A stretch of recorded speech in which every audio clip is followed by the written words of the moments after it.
नाज़रीन, कंदरकोट में corona virus जा 60 नवा केस ज़ाहिर थिया आहिनि, जंहिंखां पोइ ज़िले में मरीज़नि जो अंग वधी 232 थी वियो आहे।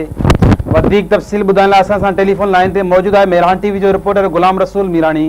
जी गुलाम रसूल, कहिड़ा तफ़सील आहिनि?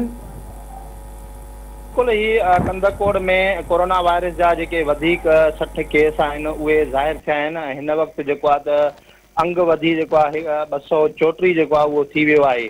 ऐं कंदरकोट सिहत खाते जे focal person doctor Abdul Jabbar Malik जेको आहे त अहिड़ी तस्दीक कंदे ॿुधायो त 182 माण्हुनि जी कोरोना जेकी टेस्ट हुई उहा कराई वई हुई। उनजी रिपोर्ट अचण खां पोइ जेको आहे त उन में 122 माण्हुनि जी जेको आहे त उहा रिपोर्ट नेगेटिव ऐं 60 माण्हुनि जी जेको आहे त रिपोर्ट पॉज़िटिव अची वई आहे।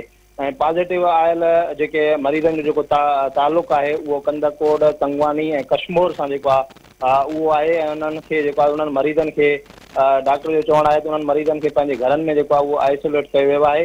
ऐं उन खां अलावा मां तव्हांखे इहो ॿुधाईंदो हलां त मुसलसल कोरोना वायरस में मुब्तला मरीज़नि जो तादादु वधण बावजूदु शहरी ऐं दुकानदार SOP ते अमल न करे रहिया आहिनि। शहर अंदरि वॾी तादाद में माण्हुनि जी जेकी रश आहे उहा हिन वक़्तु बि मौजूदु आहे, जंहिं सबबु कोरोना वायरस जा जेके केस आहिनि उहो वधण जो पिणु ख़दशो जेको आहे उहो वधंदो पियो वञे।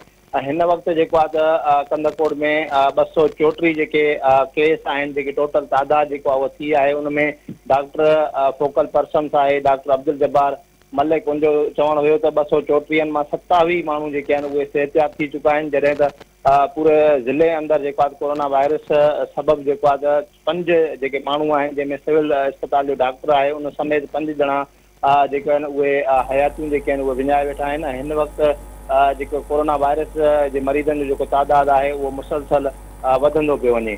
जी गुलाम रसूल, अवां जी महिरबानी।